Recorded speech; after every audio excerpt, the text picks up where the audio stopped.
When I first started rowing, I was totally untrained. I had zero background in fitness, but luckily I had read a lot about rowing technique, so at least I didn't injure myself on the rowing machine.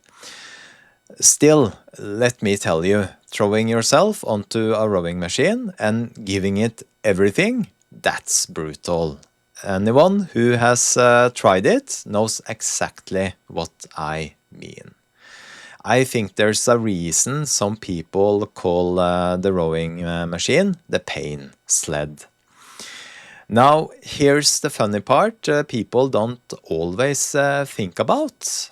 When you really push close to your limit, breathing on the rowing machine becomes everything. If you've ever seen a 2000-meter race, you'll notice it's not unusual for athletes to actually throw up afterwards. That's just how much it takes out of you.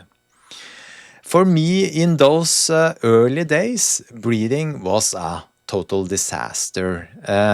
Rowing is basically about syncing your breath with your strokes. And if you don't, things go bad very quickly. And I can't even count how many times it happened with me. I'd finished a 10,000-meter session completely out of breath.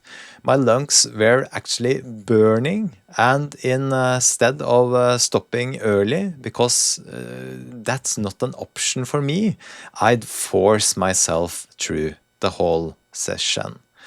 Then, as soon I was done, I would literally run outside, sometimes in the middle of winter, wearing nothing but boxers and running shoes, standing there in the snow, gasping for air like a fish out of water. My neighbors must have thought I had completely lost my mind. But you know what? That's how I learned. Because once you get that breathing under control, rowing turns into something beautiful. It becomes flow, almost trance-like. Everything just clicks. Stroke, breath, rhythm. And with a perfectly cleaned machine, that's when Tobben is in his happy place.